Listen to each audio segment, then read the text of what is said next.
सगळ्यांना नमस्कार. सगळ्यांचे स्वागत. अ, वास्तू कुंडली मंथन आणि अ, भाग्योदय ज्योतिष वास्तू यांच्यातर्फे आम्ही निशुल्क अशी व्याख्यानमाला दरवेळेला घेतच असतो. परवाच आम्ही गुढीपाडव्याला वर्धापन दिन साजरा केला. तर विविध तज्ञ मंडळी यामध्ये येतात. त्याचबरोबर जे काही छुपे रुस्तम, जे झाकलेली रत्ने माणिक आहेत, ते देखील आम्ही बोलवतो. इथे आल्यानंतर त्यांचं कसब आम्हाला नक्कीच समजतं आणि त्यांच्याकडून आम्ही काही ना काही घेतच असतो. तर सर्वजण त्याचा लाभ घेतच असतात. तर आज माझे गुरुबंधू म्हटलं तरी चालेल. डॉक्टर प्रसन्न मुळे, श्री चैतन्य ज्योतिष अभ्यास मंडळ रत्नागिरी, कुलपती ब्रह्मचैतन्य ज्योतिष ज्ञानपीठ रत्नागिरी हे आज आपल्याकडे आलेले आहेत. ज्योतिष शिक्षण त्यांचे बरेच मोठे आहे. डॉक्टर वगैरे आहेत ते. तर मी इथे ते सांगत नाही. तर त्यांना बरेच पुरस्कार देखील मिळालेले आहेत.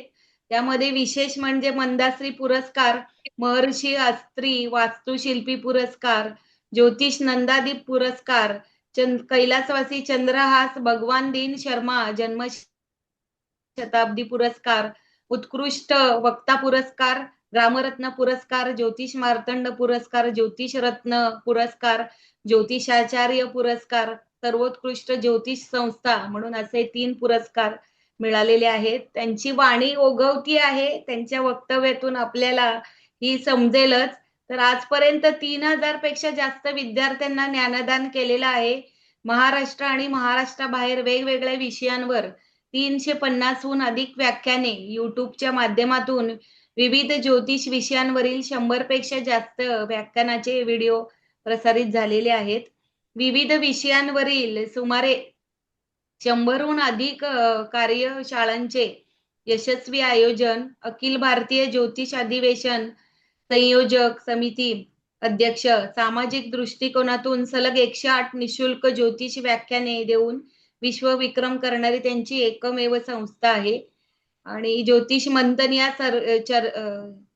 चर्चात्मक पाक्षिक कार्यक्रमाचे आजपर्यंत 39 भाग त्यांचे पूर्ण झालेले आहेत. आजपर्यंत 350 विहिरी व बोरिंगसाठी अचूक भूगर्भ जलशोध, आजपर्यंत 450 वास्तूंचे वास्तू परीक्षण करून सल्ला व मार्गदर्शन, प्रत्यक्ष फ्लॅटवर भूगर्भ जलशोध कार्यशाळा घेऊन 125 विद्यार्थ्यांना भूगर्भ जल शोधक म्हणून तयार केलेले आहे. आधुनिक विवाह गुणमेलन असे एक तुलनात्मक अभ्यास या स्वलिखित अभ्यासात्मक पुस्तिकेचे करवीर पीठाच्या शंकराचार्यांच्या हस्ते प्रकाशन झालेले आहेत. तर आपल्याला दरवेळेला एक वेगळा विषय घेऊन ते मार्गदर्शन करत असतात. तर मी जास्त काही सांगत नाही.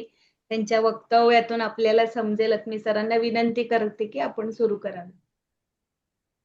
धन्यवाद मॅडम. आपली व्याख्यानमाला खूप काळ सुरू आहे. सातत्यपूर्ण आपली व्याख्यानं दर आठवड्याला सुरू असतात आणि वर्षभरापूर्वीच सर एकदा मला म्हणाले होते, सर व्याख्यान द्यायला मी हो म्हटलं होतं.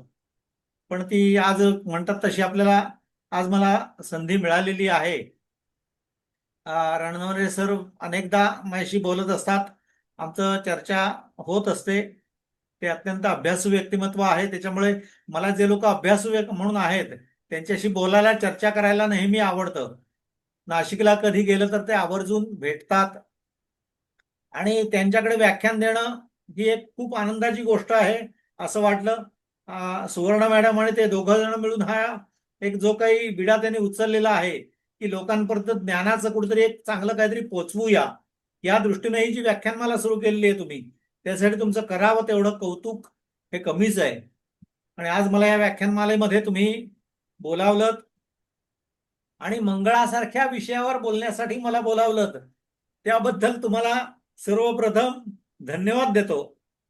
गंमत काय आहे माहितीये का, या मंगळावर बोलायचं झालं तर भरपूर आहे, अमाप आहे बोलण्यासारखं.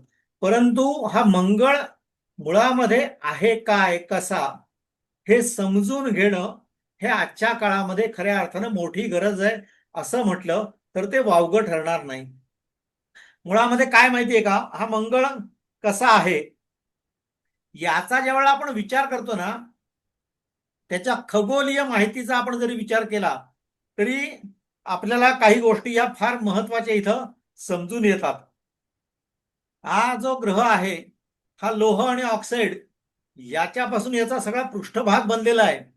त्याच्यामुळे याचा रंग हा आपल्याला थोडासा जास्त लाल दिसतो. त्याचं मुळामध्ये कारण हे आहे.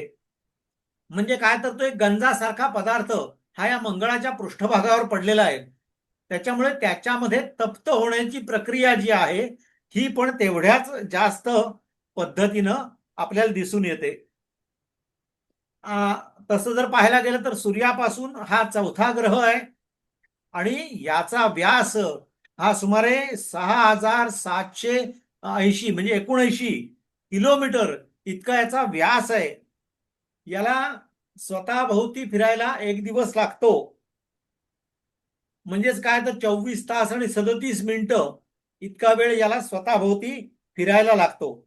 आणि त्याला सूर्याभोवतीचं 1 वर्ष पूर्ण करण्यासाठी सर्वसाधारणपणे 687 दिवस हे या मंगळाला लागत असतात.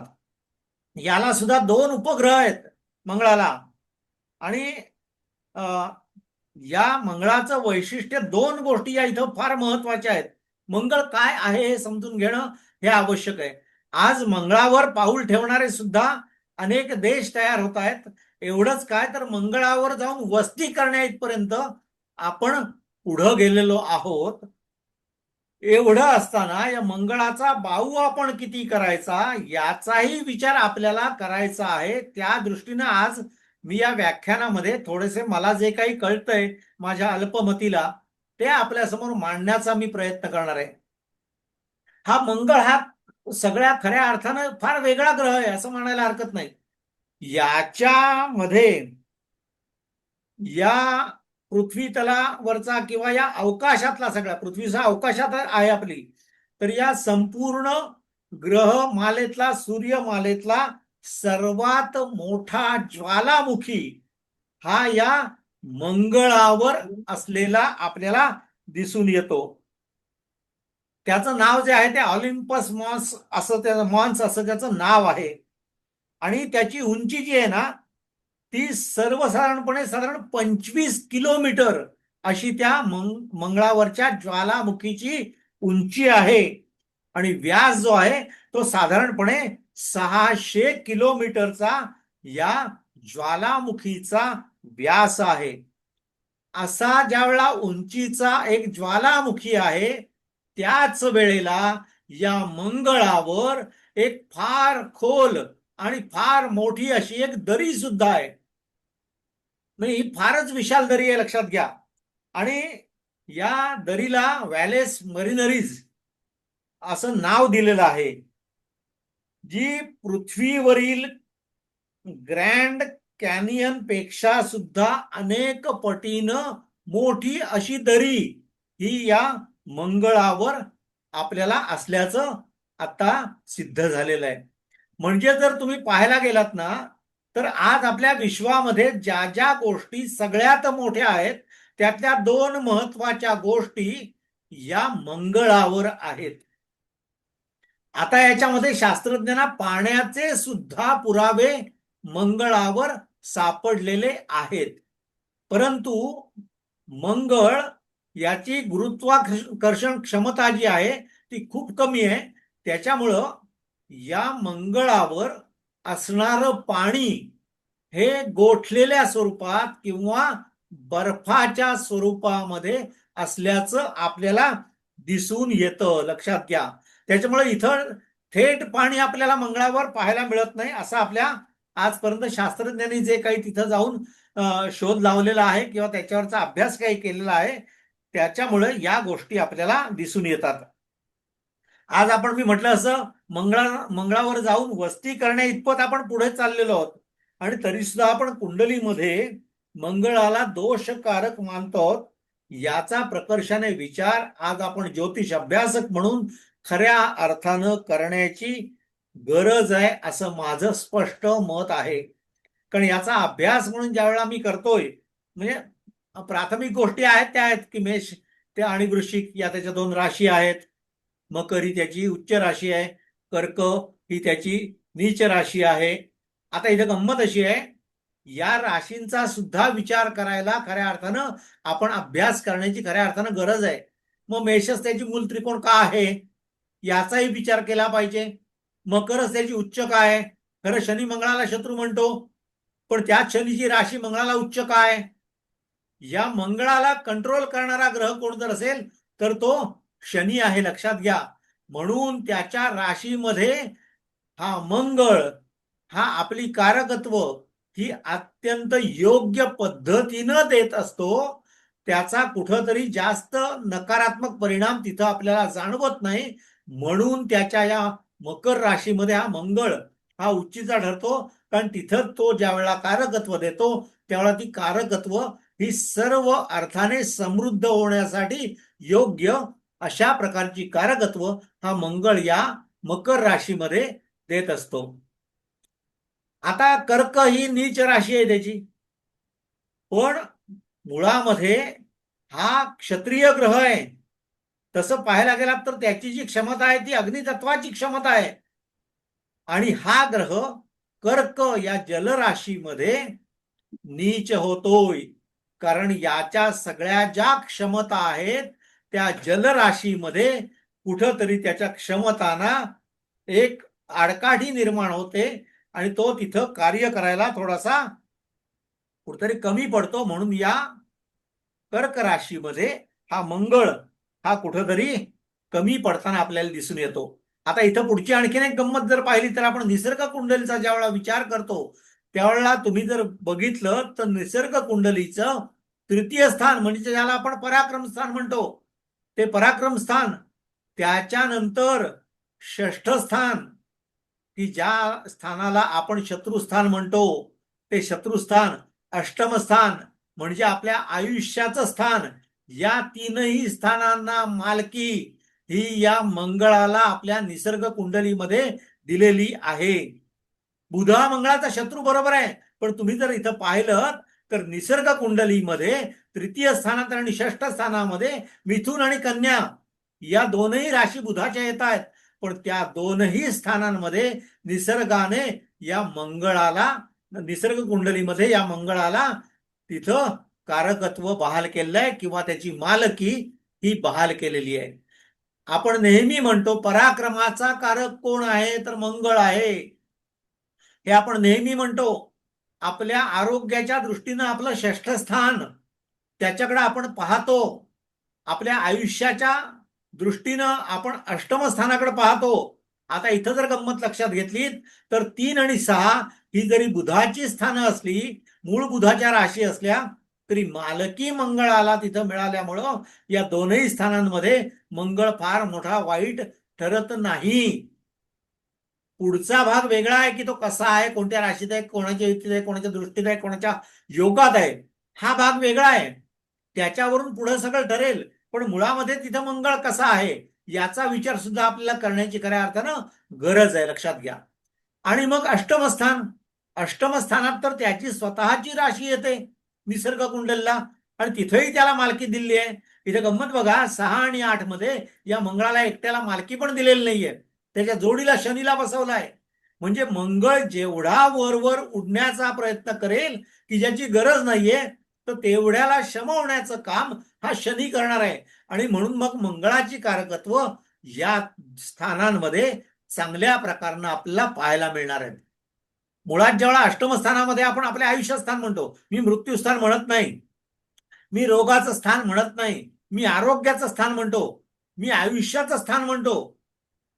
कारण रोग आणि मृत्यू या सगळ्या नकारात्मक गोष्टी आहेत.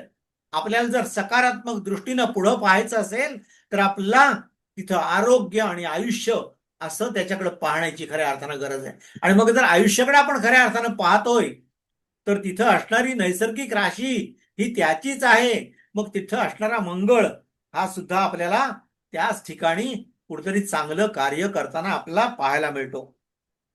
काय झालंय माहितीये का, आज उगाच मंगळदोष म्हणून विवाहासाठी ज्यावेळेला पत्रिका येतात तेवढा लोक त्याचा इतका बाऊ करतात, काही बोलायचंच काम नाही. मुळामध्ये 4, 6, 1, 4, 7, 8 आणि 12 हे तेवढं सगळ्यांना पाठ असतं, लक्षात घ्या. 1, 4, 7, 8, 12 या स्थानांमध्ये मंगळ आला की तो मंगळ दोष एवढंच आपण फक्त म्हणतो. परंतु आपल्याला पंचांगामध्ये या मंगळ दोषावर काय लिहिलेलं आहे हे वाचायची तसदी सुद्धा आज आपण घेत नाही आहोत. ही अत्यंत दुर्दैवाची गोष्ट आहे असं माझं स्पष्टपणे मत आहे. कारण अनेक ग्रुपवर आहे, मी 63 ग्रुपवर आहे ज्योतिषांच्या, आणि ज्योतिषी इतके अगदी प्रश्न विचारतात, म्हणजे काय लहान मुलासारखे प्रश्न हे शिकलेले ज्योतिषी या ग्रुपवर विचारत असतात. अगदी म्हणजे इतक्या खालच्या पातळीला जातं. आजचा योग कधी संपतोय, आजची तिथी कधी संपते, इथपासून प्रश्न हे लोक विचारतात. म्हणजे यांना पंचांग सुद्धा पाहण्यात रस नाहीये. खऱ्या अर्थानं जर ज्योतिषाचा अभ्यास करायचा असेल तर आपल्याला स्वतःला काही गोष्टी करण्याची खऱ्या अर्थानं गरज आहे. ज्या वेळेला आपल्या पंचांगामध्ये दाते पंचांग आपण जनरली सगळे वापरतो, अनेक जण त्या दाते पंचांगामध्ये मंगळ दोषाचा उल्लेख ज्या पानावर केलेला आहे तिथे त्यांनी कितीतरी गोष्टींचा उहापोह हा केलेला आहे. तो करत असताना त्याने असं म्हटलेलं आहे की मंगळ हा शत्रू राशीचा म्हणजेच मिथुन आणि कन्या, मंगळ हा नीच राशीचा म्हणजेच कर्क राशीचा असा असेल तर तिथं तो मंगळ दोष होत नाही. शिवाय प्रथमात आणि सप्तमात राहू केतू असतील तरी मंगळाचा दोष लागत नाही. सप्तमावर शनीची दृष्टी असेल तरीही मंगळ दोष तिथं नाही. प्रथमात मेषेचा, चतुर्थात वृश्चिकेचा, सप्तमात मकरेचा, अष्टमात सिंहेचा आणि व्ययात धनुचा हा दोषकारक नाही. आता काय माहितीये का, साप समजून भुईला बडवण्याचं काम फक्त आपण करतो. मध्ये एका ठिकाणी मी 2 ज्योतिषांची किंवा पुरोहितांची चर्चा ऐकत होतो. एक जण पटकन म्हणाल तिथे, मी एका वेळा आली कुंडली की कधीही जमवून देत नाही. का तर पुन्हा तो आपल्याकडे जमली म्हटलं तर येणार नाही. म्हणजे इतक्या आपण लेवलला जातो आहोत. ही वैषम्याची दुर्दैवाची गोष्ट आहे. या मंगळाचा ज्या वेळेला आपल्याला विचार करावा लागेल त्यावेळेला या मंगळाची कारकत्व काय आहेत, कशी आहेत याचा विचार हा आपल्याला इथं करावा लागेल. आता गंमत कशी आहे माहितीये का, मंगळ करतो काय हा सगळ्यात महत्वाचा भाग आहे. जर चांगला मंगळ तुमच्या कुंडलीमध्ये असेल तर तो त्या व्यक्तीला आत्मविश्वास देतो, जिद्द देतो, साहस देतो, धडाडी देतो, लढण्याची क्षमता देतो. अनेक गोष्टी हा मंगळ हा या आपल्या कुंडलीमध्ये करत असतो. आणि थोडासा समजा बिघडलेला काही मंगळ असेल तर तो, किंवा त्याला असंतुलित म्हणू आपण, असा जर मंगळ आपल्या कुंडलीमध्ये असेल तर तो मंगळ काय करतो तर आपल्याला काही वेळा त्या प्रतिकूल स्थितीमध्ये डोक्यामध्ये राग उत्पन्न करतो, थोडा उतावळेपणा जास्त करतो. नंतर हा मंगळ थोडीशी अपघात प्रवृत्ती पण देतो. पण या सगळ्याच्या मागे जर आपण ज्यावेळेला विचार करतो की ज्या चांगल्या गोष्टी आहेत त्याला ज्यावेळेला आपण हो हो म्हणतो, त्यावेळेला वाईट गोष्टी किंवा या ज्या त्याच्या निगेटिव्ह गोष्टी आहेत या घडत असताना हा मंगळ हे करतो आहे का, तर त्याचा खऱ्या अर्थानं जर आपण विचार केला तर हा मंगळ करण्यापेक्षा सुद्धा आपण त्या मंगळाच्या अधीन व्हायला लागतोय आणि आपण आपला आपाप होतोय. म्हणजे काय, आपण आपला इथं असणारा कंट्रोल हा कुठंतरी हरवतो आहोत. याचा विचार या ठिकाणी अशा पद्धतीने आपल्याला करावा लागेल. आणि मग जर आपण चालताना आपलं रस्त्यामध्ये लक्ष नसेल आणि आपण कोणावर धडकलो तर तो दोषही आपण मंगळाने ऍक्सिडेंट घडवला असं म्हणायला आपण मागं पुढं पाहत नाही. लक्षात घ्या, या विचारांनी आपण जर पुढे गेलो तर निश्चितपणे आपल्याला मंगळाचे चांगले गुण दिसायला लागतील. म्हणजे आजचा विषय आहे मंगळ शाप की वरदान, तर या दोन्हीचा विचार आपल्याला करावा लागणार आहे. हा मंगळ शाप आहे का वरदान आहे याचा विचार आपल्याला करावा लागेल. अनेक काही गैरसमज वेड्यासारखे समाजामध्ये आपल्याच सगळ्या सहकार्यांनी, जोडीदारांनी किंवा पूर्वीच्या काही लोकांनी हे पसरवून ठेवलेले आहेत. मंगळ दोषावरून विवाह किंवा जीवनाचं भविष्य ठरवणं हे किती योग्य आहे याचा विचार आज आपल्याला करण्याची खऱ्या अर्थानं गरज आहे. एकटा मंगळ हा संपूर्ण कुंडलीला बाधित करतोय का? जर आपल्याकडे कुंडलीमध्ये आज 12 ग्रह आहेत तर हा एकटा मंगळ या कुंडलीमध्ये दोषकारक आहे का? म्हणून तो अख्खी कुंडली वाईट करतो आहे का? याचा विचारही आपल्याला या ठिकाणी करावा लागेल ना. आणि थोडस आपण जर दुसऱ्या बाजूने जर पाहायला गेलं तर हा मंगळ याचा जर देवता बघितली तर गणपती आहे. म्हणजे सगळ्या देवांचं आराध्य ज्याला म्हणतो ती देवता ही या मंगळासाठी देवता आहे, लक्षात घ्या. मग याची आध्यात्मिक बाजू कशी कमी असेल हो? आपल्याला इथं विचार करण्यासाठी मी काही मुद्दे तुमच्या समोर मांडतोय. मी सगळं इथं नुसतं सांगत बसण्यापेक्षा सुद्धा मी तुमच्या समोर मुद्दे ठेवण्याचा प्रयत्न करतोय की याच्यामधून आपल्याला काय काय कळायला लागेल याचा विचार आपण करणं हे खऱ्या अर्थानं आजच्या काळाची गरज आहे, लक्षात घ्या.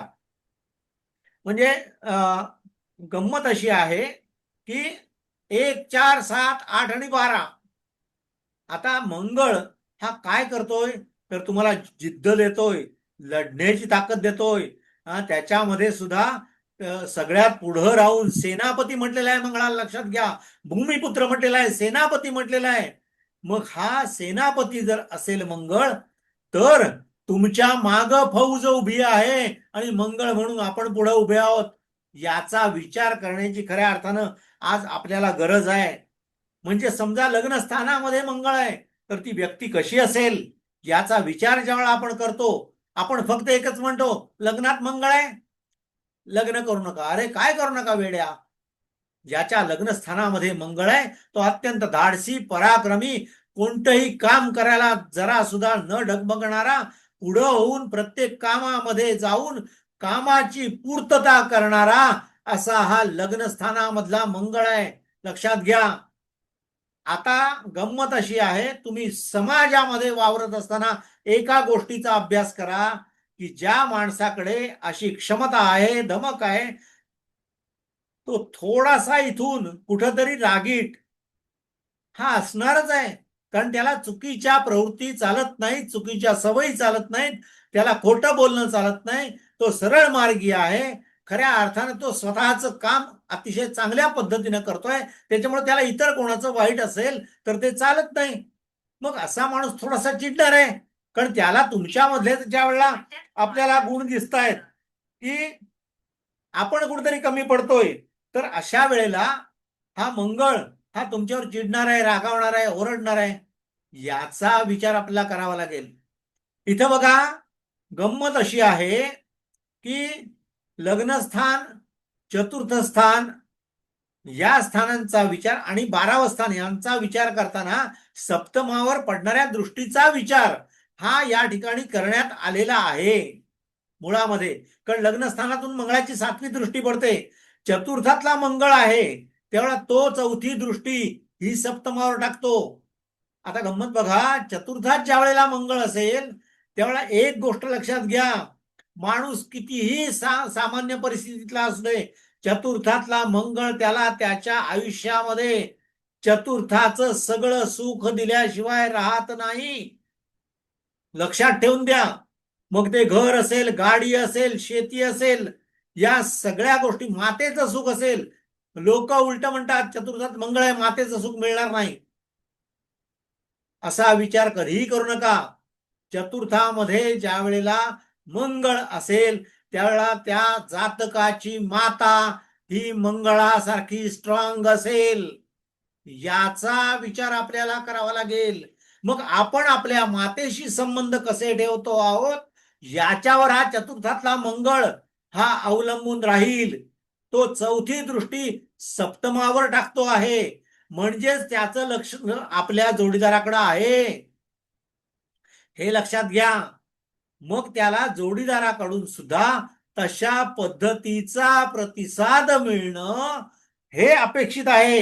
याचा विचार खऱ्या अर्थानं आज आपल्याला करण्याची गरज आहे. सप्तमामध्ये मंगळ आहे, तर हा सप्तमातला मंगळ काय करेल? आपण आहोत खांदे टाकलेले. पण जर सप्तमामध्ये मंगळ असेल तर आपला जोडीदार आपलं बकोट्याला धरून आपल्या आयुष्यामध्ये आपल्याला पुढे घेऊन जाणारा ठरेल. लक्षात ठेवा. मग अशा वेळेला स्त्री असो किंवा पुरुष असो, आपण आपल्या जोडीदाराला जास्त महत्व देणं हे आपलं काम आहे. कुंडली जुळत नाही म्हणून फेकून देण्यामध्ये लोक आज जे काही स्वतःला फार मोठे समजतात, या सगळ्यांनी या गोष्टी ऐकल्या पाहिजेत आज.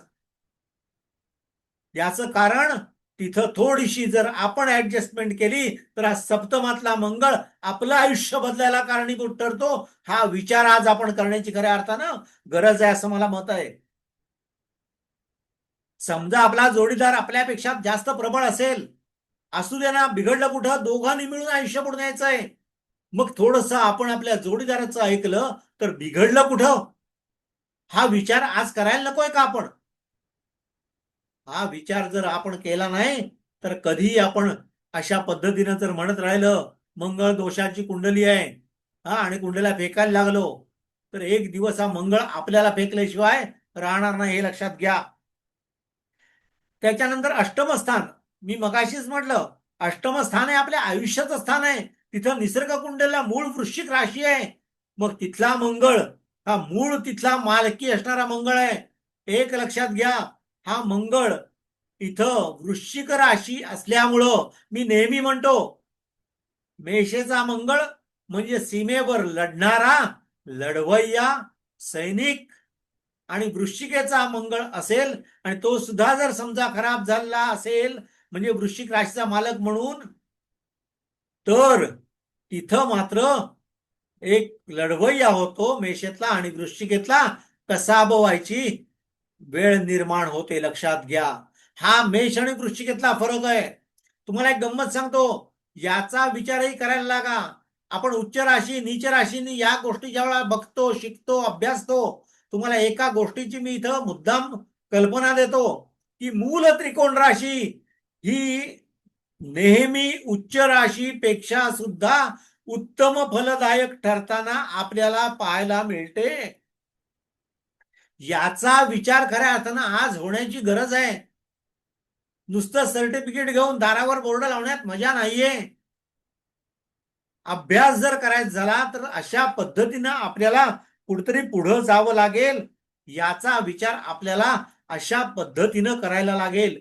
म्हणजे अष्टमातला मंगळ हा आपल्याला काय काय गोष्टी करतोय, याची चौथी दृष्टी कुठं पडते तर आपल्या लाभावर पडते, सातवी दृष्टी कुठं पडते तर आपल्या कुटुंब स्थानावर पडते, आणि आठवी दृष्टी तृतीय स्थानावर पडते आहे. म्हणजे त्याचंच स्वतःचं पहिलं स्थान आहे पराक्रम स्थान, तिथं त्याची दृष्टी पडते आहे.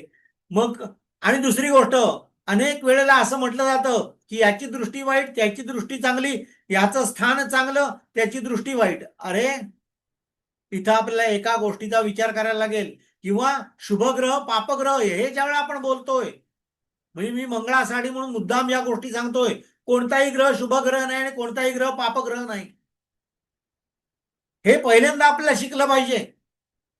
या ग्रहांचा अभ्यास करताना, मंगळ दोषाचा विचार करत असताना या गोष्टींचा विचार आपल्याला करावा लागेल.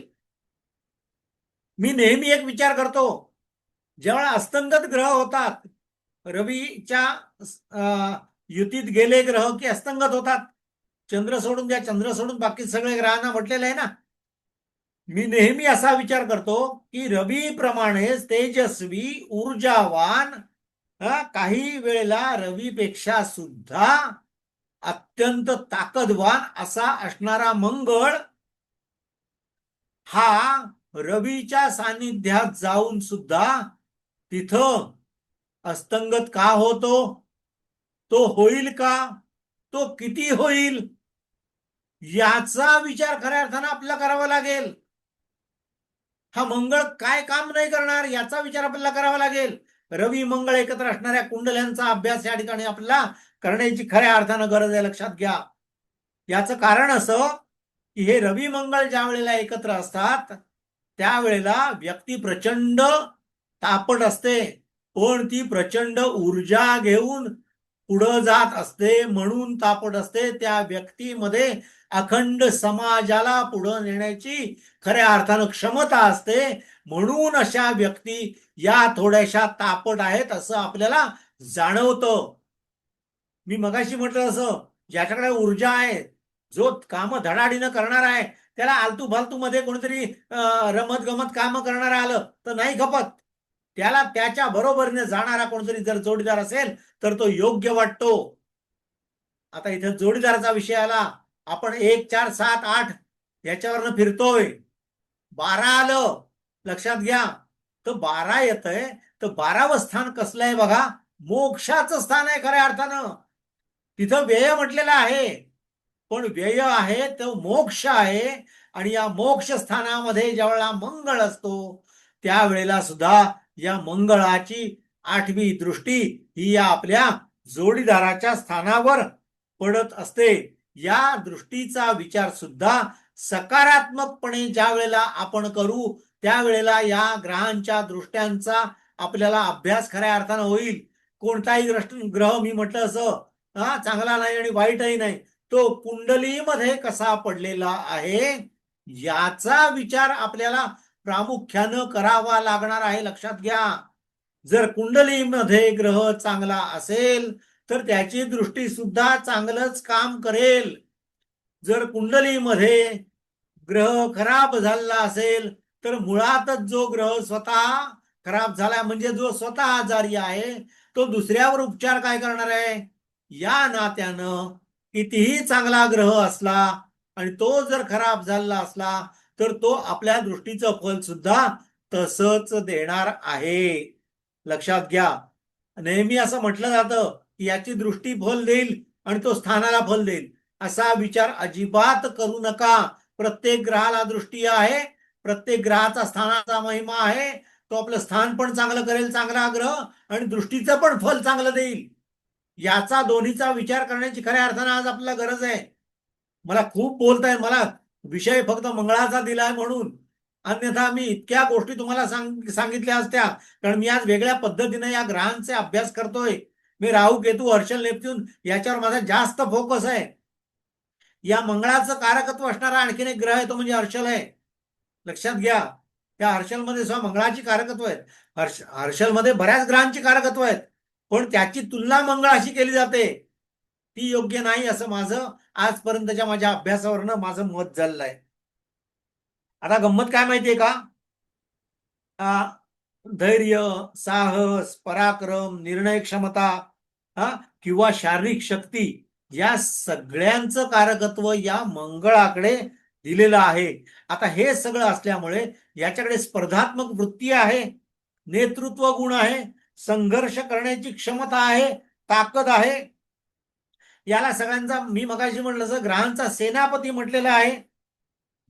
म्हणजे आपल्या जीवनात ज्या ज्या वेळेला आपल्याला अडचणी येतात त्यावेळेला त्यांच्याशी सामना करण्याची ऊर्जा जर कोण आपल्याला देत असेल तर या ग्रहांमधला मंगळ हा ग्रह या सगळ्या गोष्टींचा सामना करण्यासाठी आपल्याला ऊर्जा देतोय.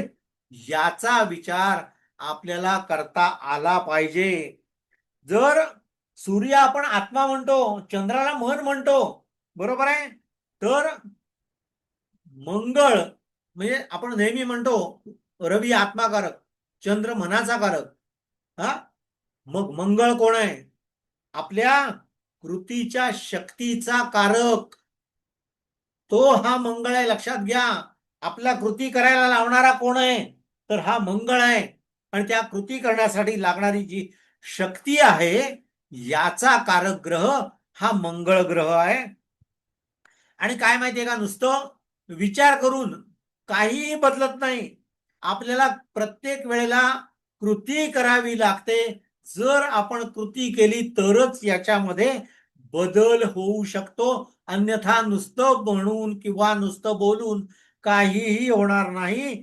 हे आपल्याला विचारात घ्यायला पाहिजे. आणि हे जो विचारात घेतो आणि आपल्यामध्ये बदल करतो त्याच्यामधला मंगळ हा खऱ्या अर्थानं हा काम करणारा मंगळ आहे. असं म्हणायला हरकत नाही. आणि जो खाली मान घालून फक्त नुसतं ऐकत राहतो, ज्याला कृती करण्याची कधीही इच्छा होत नाही, त्याचा मंगळ हा चांगला नाही असं म्हणायला सुद्धा आपल्याला हरकत नाही, हे लक्षात घ्या. आता गंमत काय आहे माहितीये का?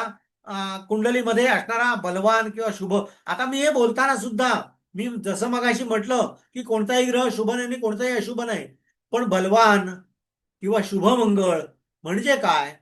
तर मंगळ हा स्वतःच्या राशीत असणारा मंगळ, त्याच्यात सुद्धा मी म्हटलं असं मेषेतला मंगळ, मकरेतला मंगळ, गुरुच्या दृष्टीतला मंगळ, गुरुच्या युतीतला मंगळ हा जास्त बलवान आहे, हे लक्षात घ्या. आता हा असा ज्या वेळेला मंगळ आपल्या कुंडलीमध्ये असेल तर अशा वेळेला या व्यक्तींमध्ये काही गुण आपल्याला प्रकर्षाने बघायला मिळतात. हे लोक अत्यंत धाडसी असतात. एखादं काही संकट आलं तर हे पाय काढून पळत नाहीत, लक्षात घ्या.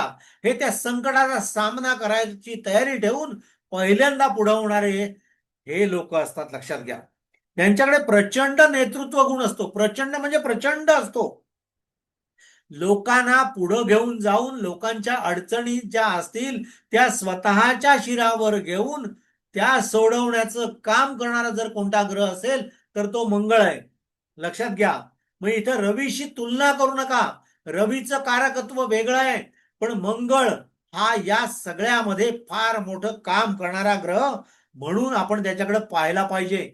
प्रचंड आत्मविश्वास आपल्यामध्ये तयार करणारा जर ग्रह कोणता असेल तर तो मंगळ आहे, लक्षात घ्या.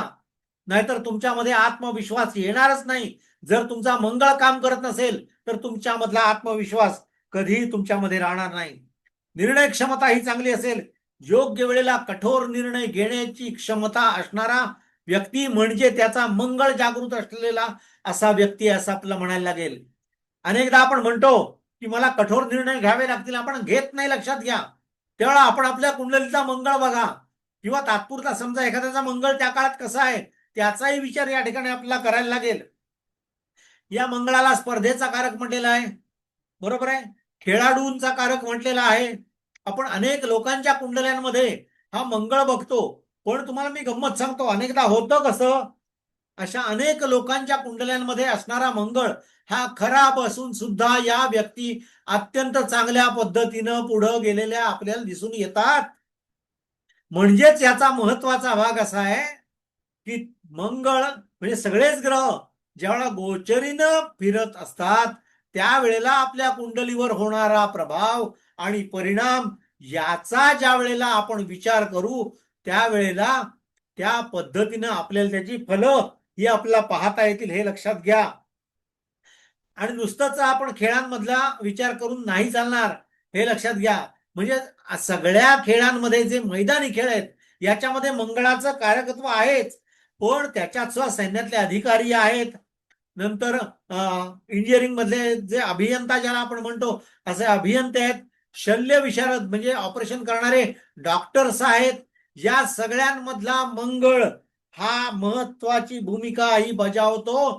त्याशिवाय या व्यक्ती या पदांपर्यंत पोहोचतच नाहीत, हे आपल्याला या ठिकाणी लक्षात घ्यावं लागेल. मग नुसतंच आपण मंगळाला शाप म्हणून चालणार आहे का? त्याचा विचार अशा पद्धतीने आपल्याला केला पाहिजे. संघर्षामध्ये सुद्धा त्या संघर्षातून पुन्हा उठून उभं राहण्याची ताकद ही आपल्याला अनेक व्यक्तींच्या कुंडलीमधून या गोष्टी आपल्याला अभ्यासाला मिळतात, लक्षात घ्या. म्हणजे इथं जर आपण पाहायला गेलं तर खऱ्या अर्थानं म्हणजे मी बोलता बोलता आलोय, मला वाटतं आता कुंडल्या पण घ्यायला हरकत नाहीत. आपण काही कुंडल्या सुद्धा बघूया की ज्याच्यामधून तुम्हाला काही गोष्टी प्रकर्षाने जाणवतील. आणि मी कधीही कुंडल्या जनरली घेत नाही बोलत असताना, पण इथं आज मी कुंडल्या घेतो मुद्दाम. म्हणजे का तर मंगळाच्या कुंडल्या तुम्हाला दाखवतो की जे लोक खऱ्या अर्थानं मोठे झालेत, की जे आपल्या परिचयातले आहेत नेहमीच्या, परंतु त्यांच्या कुंडलीत मंगळ कसा आहे आपल्याला माहित नाही, अशा व्यक्तींच्या कुंडल्या काही आपण इथं निश्चितपणे पाहूया. मी सुप्रिया मॅडम कुंडली घेता का? हो सर. घ्या, कोणाचीही घ्या.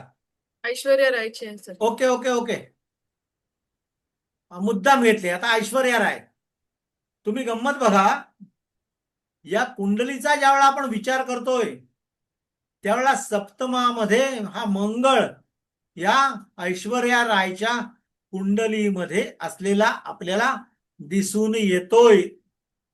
बरोबर आहे.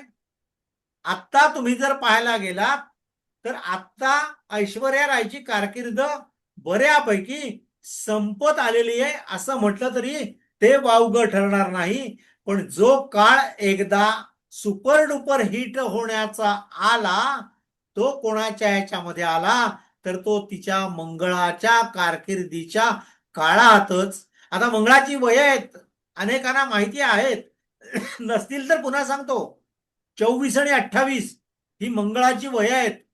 मग या ऐश्वर्या रायची जर आपण कारकीर्द पाहिली तर 24-28 या कालावधीपासून अत्यंत उत्तम झालेली आपल्याला पाहायला मिळते. लक्षात घ्या. आता हिच्या म्हणजे याने आपण तिकडे जाऊन काय कुंभ विवाह केले आणि काय काय आपण ऐकलेलं आहे सगळ्या अनेक गोष्टी. त्याच्यामुळे तो भाग सोडून द्या. काही गरज नाही खरं तर. माझं तर स्पष्ट मत असं आहे. माफ करा कोणी असतील इथं असे विधी करणारे तर मला माफ करा. माझा स्वतःचा हा काय आहे तो मी इथं सांगतो.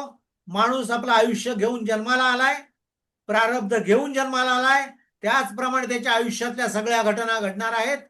त्याचा विवाह जमत नाही किंवा अडचणी आहेत म्हणून कुंभ विवाह करून किंवा अर्क विवाह करून काहीही होऊ शकत नाही.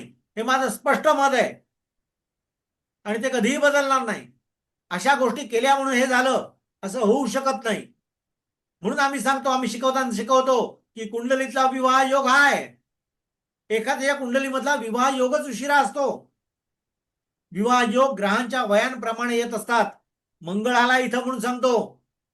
इथला विवाह हिचा बघितला तुम्ही तर तो सुद्धा हा मंगळ सप्तमात आहे. हिचा विवाह होताना सुद्धा 28 या नंतर झालेला आहे. याचा विचार आपल्याला करायला लागेल. आता या मंगळावर दृष्टी टाकणारा कोणी ग्रह आहे का इथं तर फक्त समोर आहे तो एक रवी आहे. बघा इतर कोणताही ग्रह याच्यावर शुभ दृष्टी टाकणारा नाहीये. पण तरी सुद्धा आजपर्यंत आपण ज्या वेळेला पाहतो आहोत त्यावेळेला अभिषेक बच्चनच्या बरोबर हिचा विवाह झाल्यानंतर आजपर्यंत सगळा संसार अतिशय चांगला झाला आहे. याचा विचार आपल्याला या ठिकाणी करायला लागेल ना कुठतरी. मग आपण उगाच काहीतरी म्हणायचं की त्याच्या कुंडलीत मंगळ आहे तो असा आहे आणि तसा आहे.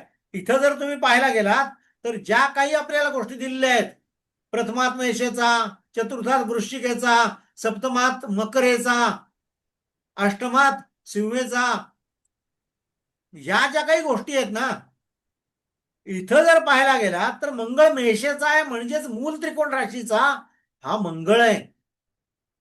अहो तो का वाईट फल देईल. मी म्हटलं ना की उगाच साप साप म्हणून भुईला बडवण्याचं काम जे आपण करतोय ना त्याचा अभ्यास करण्याची गरज आहे. हा मंगळ वाईट नाही करत. आज एकच गोष्ट सांगतो, सप्तमात गुरु असेल तर तो त्रास देतो, मंगळ नाही त्रास देत. वैवाहिक जीवन तुमचं खराब करायला सप्तमातला गुरु करतो. हे घ्या. अभ्यास करणाऱ्या लोकांनी कुंडल्या आणि एक कुंडली घेऊ नका. अपवाद सांगू नका. अभ्यास करायचा असेल तर 50 कुंडल्या घेऊन बसा आणि मग अभ्यास करायचा. म्हणजे मी काय सांगतोय हे तुम्हाला पटायला लागेल. ही एका कलाकाराची म्हणून कुंडली आपण बघतोय. इथला रवी सुद्धा जर पाहिलात कारण नेम फेम या गोष्टी देणारे ग्रह कोण आहेत तर रवी आहे, मंगळ आहे, शुक्र आहे आणि शनी पण आहे. तिथं लक्षात घ्या इथे रवी शनीचा जो योग झालाय तो योग रवी मंगळाचा एकमेकांवर असणारा दृष्टियोग, चंद्र शुक्र आणि मंगळाचा होणारा नवपंचम योग हा या ठिकाणी आणि मंगळ शनीचा लाभ योग. प्रत्येक ठिकाणी मंगळ इथं आहे. लक्षात घ्या. शुक्र चंद्र पासून मंगळ इकडे आलाय, मंगळ शनीचा योग आलाय, मंगळ रवीचा पण योग या ठिकाणी आलाय. याचा विचार आपल्याला या ठिकाणी करायला लागेल.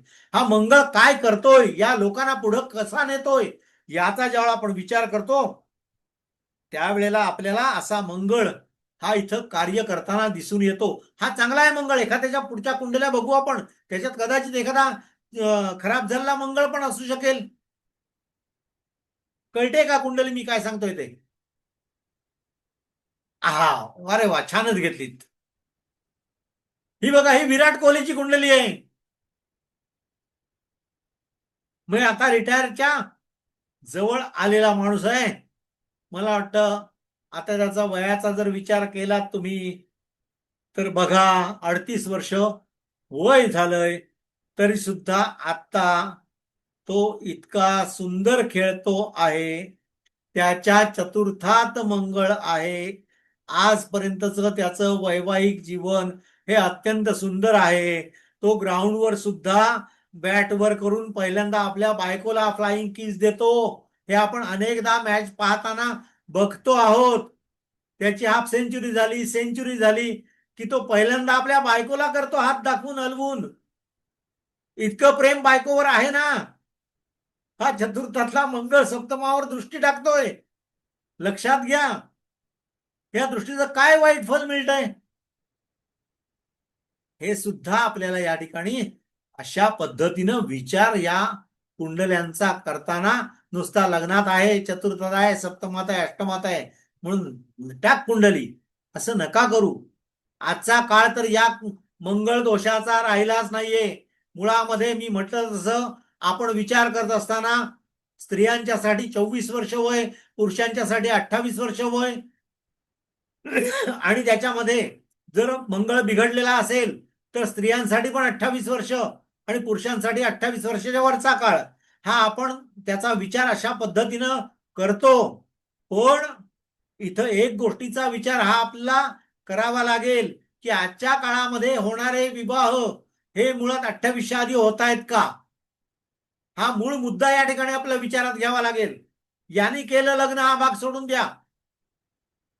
पण आजच्या काळातल्या मुली सुद्धा 25, 28, 30 वर्ष होण्यापूर्वी विवाह करायला तयार नाहीयेत. मग या मंगळाचा दोष राहतो कुठं? मुळात हा मंगळ दोष म्हणजे काय आहे ते पण मी तुम्हाला आज सांगणार आहे. हा मंगळ दोष म्हणजे त्या जातकामध्ये असणारी वैषयिक प्रवृत्ती वाढवणारा असा हा मंगळ आहे. आणि ही वैषयिक प्रवृत्ती स्त्रियांमध्ये वय वर्ष 24 नंतर नॉर्मल होते, पुरुषांमध्ये वय वर्ष 28 नंतर नॉर्मल होते. मग जर अशा गोष्टी असतील तर या मंगळाचा बाहू आपण का करतो आहोत याचा विचार आपल्याला खऱ्या अर्थानं करावा लागेल. जर आज मुला मुलींचे विवाह 24-28 ला होत नाहीयेत तर मग या मंगळाचा बाहू करण्यात काय अर्थ आहे? घ्या पुढची एखादी कुंडली मॅडम. हा, ही SD बर्मनांची कुंडली. मी मुद्दाम जुनी एक कुंडली मला मिळाली. हा, मला ती कुंडली घ्यावीशी वाटली थोडीशी. हा मंगळ हा यांचाही सप्तमातला मंगळ आहे, लक्षात घ्या. या मंगळाने काय काय गोष्टी केल्या त्याचाही विचार आपल्याला करावा लागेल. SD बर्मन हे फार मोठे संगीतकार आणि नंतर गायक, लक्षात घ्या. ज्यावेळेला अशा गोष्टींचा आपण विचार करतोय त्यावेळेला आपला रवी, गुरु, शुक्र या 3 ग्रहांचा मूळ विचार इथं करावा लागतो. पण हा विचार करत असताना सुद्धा हा मंगळ हा चौथी दृष्टी कर्मावर टाकतो. याचा विचार या ठिकाणी आपल्याला करावा लागेल. गुरु शुक्राचा नवपंचम तर आहेच, नो डाऊट. पण शुक्र इथला कसा आहे तोही बघा. इथला शुक्र हा नीच राशीत असून सुद्धा, गुरु शत्रू राशीत असून सुद्धा इथं फल देताना आपल्याला दिसून येतात. हा मंगळ सुद्धा हर्षल बरोबर या ठिकाणी सप्तमात आहे. पण SD बर्मन यांचं अत्यंत सुंदर आयुष्य गेलेलं आहे, लक्षात घ्या. मग असा विचार आपल्याला, मी मुद्दाम जुनी एक कुंडली मिळाली म्हणून आणली. ही खरं तर मला शेअर करायची नव्हती. ही एक आहे गांधींची एक कुंडली आहे, महात्मा गांधींची, की जी मंगळयुक्त कुंडली आहे. अशा अनेक कुंडल्या आहेत. घ्या एखादी पुढची कुंडली मॅडम. हा, ही कुंडली बघा. ही कुंडली ही निश्चितपणे मी मुद्दाम का जरा थोडीशी वेगळी घेतली, मंगळ दोषाच्या बाहेरच घेतलंय. मंगळ राशी असणाऱ्या माणसाची कुंडली मुद्दाम मी इथं घेतले. त्याचं कारणही सांगतो, मंगळाचा विषय आपल्याला, त्याच्यामुळं थोडस बाहेर गेलं तरी चालेल, पण एक अत्यंत फार मोठं असं व्यक्तिमत्व की ज्याच्या कुंडलीचा राशी स्वामी मंगळ आहे आणि तो त्याच्या लाभस्थानामध्ये आहे. लक्षात घ्या. आता याचा ज्यावेळेला आपण विचार करतो तेव्हा कलामांच्या बद्दल मी काय बोलावं. आपण सगळेजण कलामांना पाहिलेलं आहे, आपण त्यांचं आयुष्य पाहिलंय, ओळखतो आपण त्यांना. हा, पण ते कसे जगले ते आपल्या भारताच्या राष्ट्रपती पदावरून निवृत्त झाले. लक्षात घ्या. हा कोण करतो या गोष्टी? लक्षात घ्या.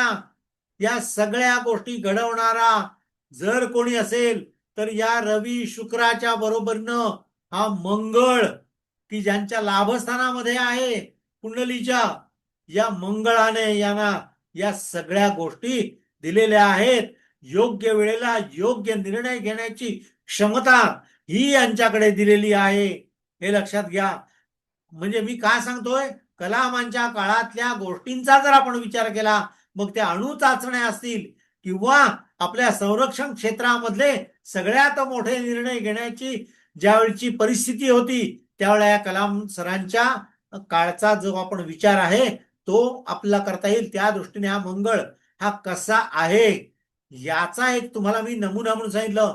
आज मी म्हटलं असं मंगळ दोष एवढंच फक्त डोक्यात बसून आपण चाललोय, टाळायला लागतील या गोष्टी. घ्या पुढची कुंडली मॅडम. हे बघा, ही आपल्या पंतप्रधानांची कुंडली. कालच सगळ्यात जास्त काल पंतप्रधान पदावर बसणारी व्यक्ती म्हणून ते काल पुन्हा एक त्याने आपलं नवीन रेकॉर्ड केलंय. आपण ऐकलेलं आहे सगळ्यांनी, फक्त ऐकलेल्या गोष्टी आहेत की 7.5च्या काळात पंतप्रधान झाले आणि राहुल गांधी 7.5च्या काळामध्ये हरले. हे फक्त आपण पाहतोय. 7.5 म्हणून त्याचा भाऊ करण्यापेक्षा सुद्धा इथला लग्नस्थानामध्ये असणारा मंगळ आणि चंद्र, पण चंद्र इथे नीचीचा आहे, निश्चित तो भाग्यस्थानाचा मालक आहे. मला हा विषय अत्यंत आवडतो. 4-8-12च्या कुंडल्या ज्यावेळेला आपण बघतो आणि ज्यावेळेला मंगळ हा कर्केत असतो किंवा चंद्र हा वृश्चिकेत असतो, त्यावेळेला त्या कुंडलीला आपण नेहमी असं म्हणतो चंद्र खराब आहे, मंगळ खराब आहे, किंवा दोघेही समजा चंद्र वृश्चिकेत पडलाय, मंगळ कर्केत पडलाय. अरे तो इतकी चांगली फलं द्यायला कारणीभूत ठरतो. त्या माणसाचं जीवन जरूर संघर्षमय असेल, पण हा मंगळ त्या व्यक्तीला आयुष्यामध्ये उभं करायला निश्चितपणे कारणीभूत ठरतो. आता इथं जर पाहिलं तर नरेंद्र मोदींचा स्वभाव हा आपण ज्यावेळेला पाहतो त्यावेळेला कसा आहे तो बघा. ते विचार करत नाहीत, विचार म्हणजे स्वतःपुरता करतात, ते विचारत बसत नाहीत. आपला विचार हा फायनल करून ते दाणकन निर्णय घेऊन जातात. ती नोटबंदी असू दे, किंवा इतर राष्ट्रांना धडा शिकवण्यासाठी केलेले हल्ले असू देत, किंवा अमेरिकेसारख्या बलाढ्य देशाबरोबर लढत असताना, लढत म्हणजे वैचारिक दृष्ट्या किंवा आपल्या देशाच्या काही समस्यांच्या बाबतीत असेल तर त्या क्षणाला घेतलेले निर्णय असतील, ही निर्णय घेण्याची क्षमता देणारा हा मंगळ आहे. हे लक्षात घ्या. आता हा मंगळ जरी वृश्चिकेचा असला, मी मगाशी म्हणताना म्हटलं होतं की मेषेचा मंगळ ज्यावेळेला असतो तेव्हा सीमेवर लढणारा लढवय्या असतो आणि वृश्चिकेचा असतो तेव्हा कसाबसारखे लोक निर्माण होतात. पण इथं सुद्धा वृश्चिकेचा मंगळ आहे आणि हा वृश्चिकेचा मंगळ असून सुद्धा तिथं काय आहे तर चंद्र आहे. म्हणजे जेवढी तडफंगात आहे तेवढंच त्यांचं हृदय हे अत्यंत कोमल आहे. लक्षात घ्या. आणि म्हणून त्यांना आपण अनेकदा भावुक होताना पाहिलंय, अनेकदा अत्यंत कठोर निर्णय घेताना आपण पाहिलंय. हा लग्नातला मंगळ या सगळ्या गोष्टी घडवून आणतोय. इथे एकच गोष्ट फक्त म्हणू नका म्हणून त्यांची बायको गेली, हे नका म्हणू. माणसाचा कर्तृत्वाचा विचार आपल्याला करावा लागेल. नुसतंच आपण कुंडली हे मंगळाचा विचार हा लग्नापुरता करून नका पुढे जाऊ. हे पण लक्षात घ्या. त्यांची कुंडली आपल्याकडे नाहीये. ती जर असती तर मग दोघांच्या कुंडल्या घेऊन आपला त्याचा विचार करता आला असता. म्हणजे आधुनिक पद्धतीनं त्यांचे स्वभाव जुळतात का, मना जुळतात का, संसार सुख कसं आहे, संतत सुख होतं का, या सगळ्या गोष्टींचा आपला विचार करता आला असता.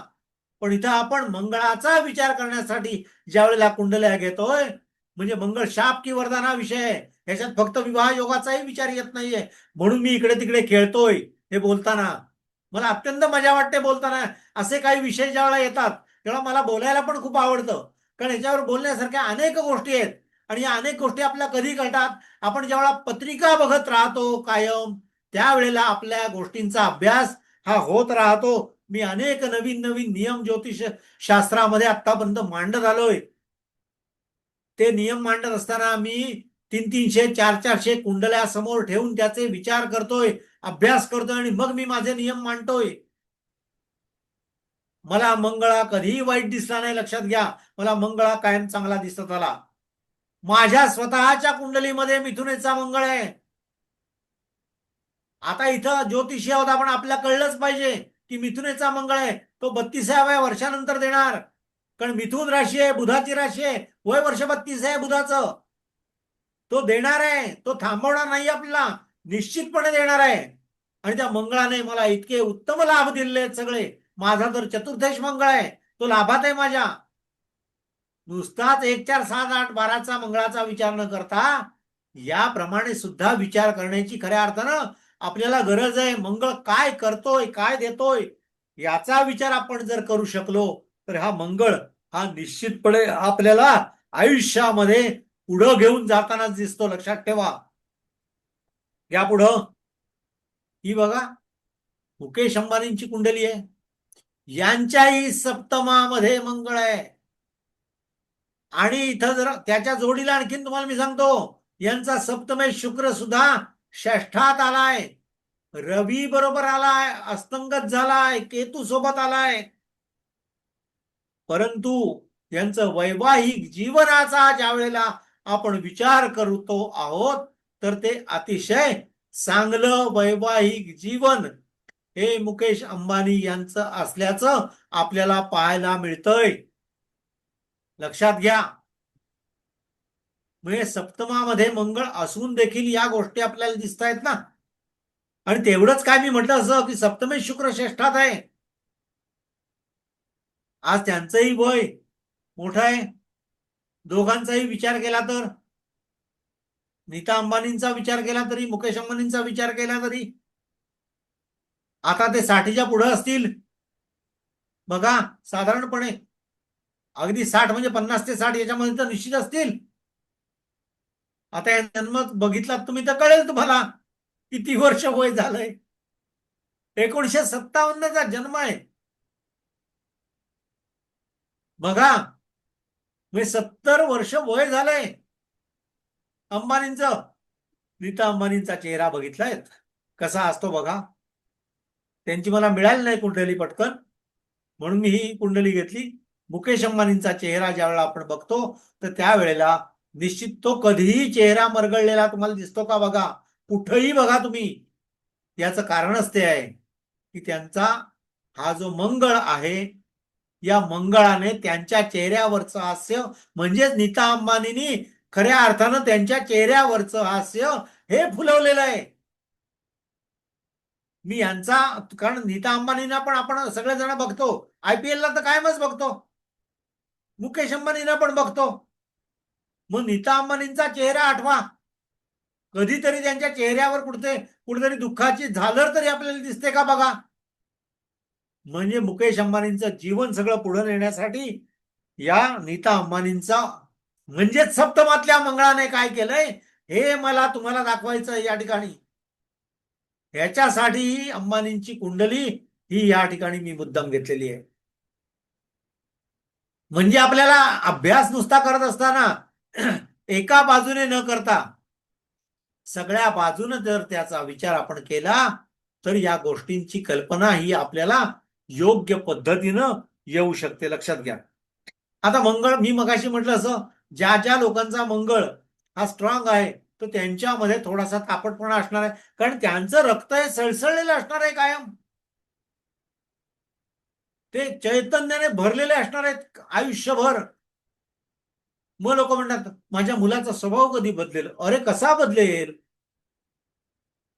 ती जर कुंडली मंगळाची असली तर त्याचा स्वभाव नाही बदलणार आहे. तो तुम्ही सांगितलं की जा अर्ध्या तासात ये, तर तो 20व्या मिनिटाला जाऊन परत येणार आहे काम करून. आणि मग आल्यानंतर त्याला भूक लागली की आईन त्याला भाकरी त्यावेळेला वेळेवर द्यायला पाहिजे. ती नाही मिळाली की मुलगा चवताळतोय. हा मंगळ आहे, लक्षात घ्या. म्हणजे मंगळ स्वतः कुठं कमी पडत नाहीये. मंगळाच्या समोर काय आहे त्याच्यावर हा मंगळ कसा आहे त्याचा विचार आपल्याला करता आला पाहिजे, लक्षात घ्या. म्हणजे प्रत्येक वेळा आपण काय म्हणतो माहितीये का, मंगळ दोष आहे म्हणजे कुंडली खराब आहे, ह्याव आहे त्याव आहे, या गोष्टींचा विचार हा खऱ्या अर्थानं आपल्याला आजच्या काळामध्ये करण्याची गरज आहे. म्हणजे वैवाहिक जीवन मंगळ खराब करेल का, तर त्याचं एका शब्दात जर उत्तर देता येत असेल तर ते उत्तर आहे नाही.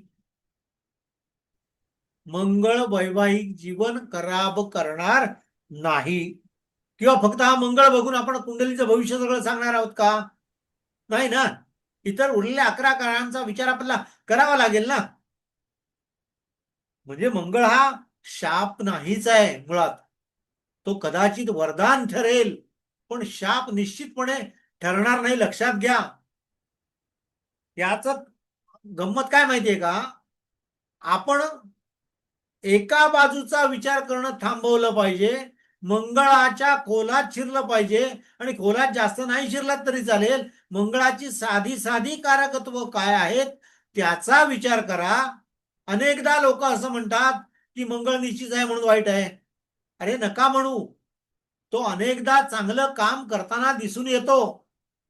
कारण आज आमच्या संस्थेमध्ये ज्या वेळेला आम्ही आमच्या भास्कर, अलंकार, पंडित किंवा वाचस्पती या अभ्यासा म्हणजे शोध निबंधांमध्ये ज्यावेळेला मी गाईड करत असतो विद्यार्थ्यांना, त्यावेळेला मला कुंडल्या खूप चांगल्या पद्धतीने अभ्यासता येतात गाईड करत असताना. आणि त्यावेळेला मला दिसून येणाऱ्या ज्या ज्या गोष्टी दिसल्या आहेत त्या गोष्टींमध्ये या गोष्टी प्रकर्षण आहेत. मंगळ शनी खराब आहेत. अरे खराब असून सुद्धा हे लोक हे चांगले इंजिनिअरिंग साईडला गेलेले, सीए साईडला गेलेले असे आपल्याला दिसून येतात. म्हणजेच तिथं स्थानाचा महिमा असेल, योगाचा, युतीचा, दृष्टीचा असा महिमा तिथं आपल्याला पाहायला मिळतो. खराब ग्रह असून सुद्धा ते चांगलं फल द्यायला कारणीभूत ठरताना आपल्याला पाहायला मिळतात. याचा विचार आपल्याला या ठिकाणी करायला लागेल, लक्षात घ्या. आणि आता गंमत काय माहितीये का, मंगळ म्हणजे मी मगाशी म्हटलं असं ही ऊर्जा आहे. ती चांगली आहे का वाईट आहे ठरवण्याचा आपला अधिकारच नाहीये. त्या ऊर्जेचा वापर आपण कसा करतोय याच्यावर तो मंगळ कसा आहे हे ठरणार आहे, लक्षात घ्या. मग आपण आपल्या ऊर्जेचा वापर हा कसा करणार आहोत याचा आपण आपल्याशी विचार करण्याची गरज आहे, लक्षात घ्या. कारण तो अग्नी आहे मंगळ म्हणजे, लक्षात घ्या. बरोबर आहे. तो छानपैकी कुकर ठेवलात की कुकरला शिट्ट्या काढून तुम्हाला जागा करून तो अन्न पण शिजवतो. आणि कधीतरी गॅस बंद करायचं विसरून गेलात तर तो घराला आगही लावतो. चूक कोणाची आहे? आपली आहे ना. आपण त्याचा नॉब बंद करायला विसरलोय ना. ही चूक आपली आहे की नाही? ही इथं खरी मेख आहे, लक्षात घ्या. याचा विचार आपण करायला हवा. मग आपण दोष कोणाला देणार आहोत? अग्नीला का? चूक आपण केले आणि दोष अग्नीचा आहे हे म्हणणंच चुकीचं ठरेल.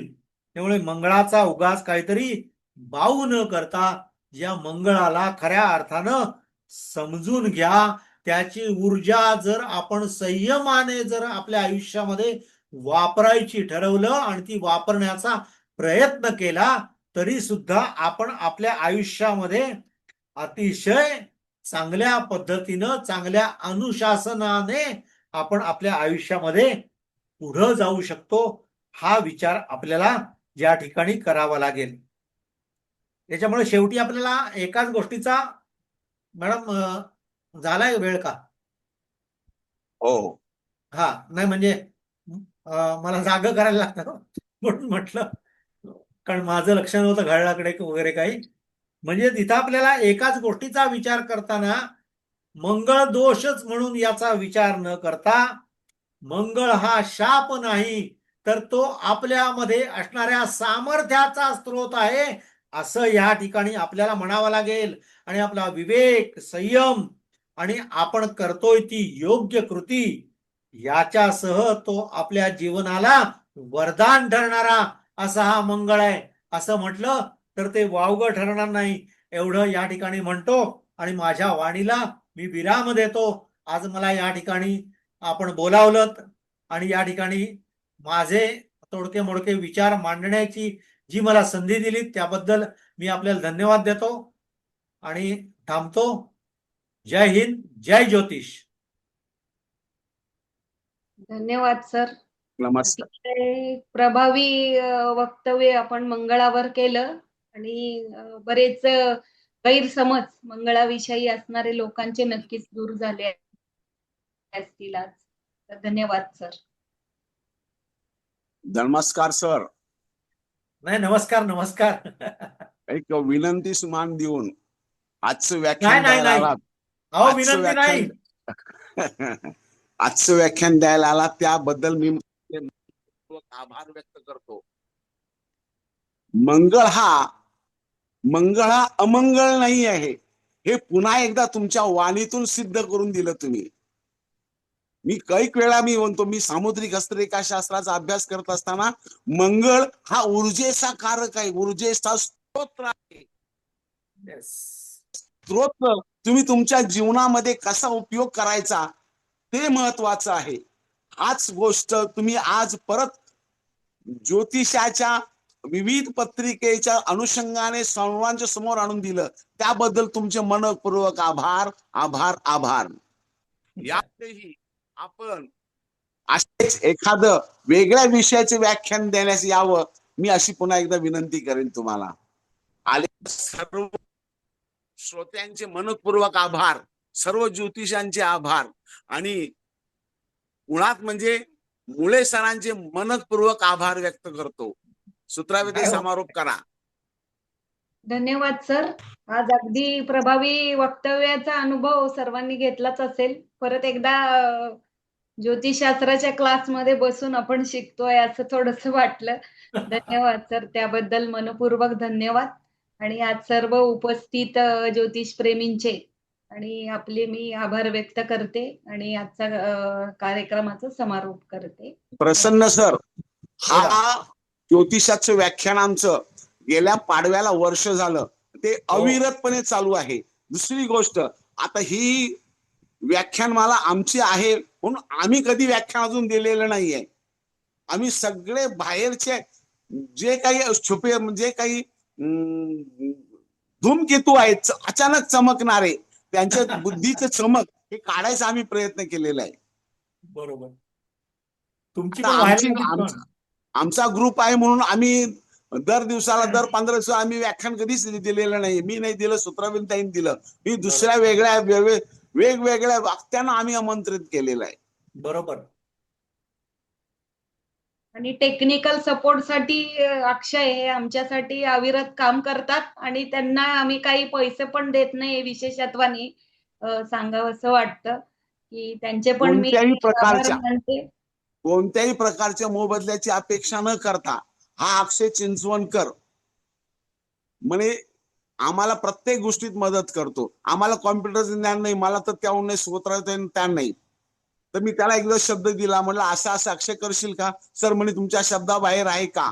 ठीक आहे. त्या दिवसापासून अविरत चालू आहे. अविरत. निश्चित. आज मला पण त्याने लगेच सांगितलं की आपला असं जॉईन करता येईल, कारण आम्ही सुद्धा याच्यामध्ये नवीन आणि ही अशी वेळ कधीच आलेली नव्हती. आता आमच्याकडे लॅपटॉपला झूम आहे, आमच्याकडे आयडी असते, संपलं. आयडी टाकलं की सुरू झालं. अरे म्हटलं या लिंकला आयडी नाहीये, पासवर्ड नाहीये, काय करायचं? तेवढं काही कळे ना. पण छान, चिंचवणकर तुम्ही चांगली मदत करतायत निश्चितपणे, त्यांचं सुद्धा कौतुक आहे. छान. धन्यवाद. धन्यवाद. सतत आभार. आणि असं काही नाही, मी कधीही बोलवा, मी येईन. मला कसलाही मानपान लागत नाही. कुठेही मला कोणी बोलावलं तर मी जातो. मला शत्रू समजणारे लोक आहेत ते सुद्धा मला बोलावतात, त्यांच्याकडेही मी जातो आणि छानपैकी व्याख्यान देऊन येतो. काही प्रॉब्लेम नाही. धन्यवाद सर. मंगळाविषयी जी काही अंधश्रद्धा आहे ती नक्कीच आपण दूर केलेली आहे. सर्व कार्यात शुभ मंगल समजला गेलेल्या मंगळाला अमंगल कोणीच मानू नये असं Yes. आज आपण ठामपणे सांगितलेलं आहे. तर ते सर्वांना समजलं असेल. तर सर्वांच्या संमतीने आज मी सर्वांचे आभार प्रदर्शन करते आणि आजची मीटिंग संपली असे जाहीर करते. सर्वांना धन्यवाद.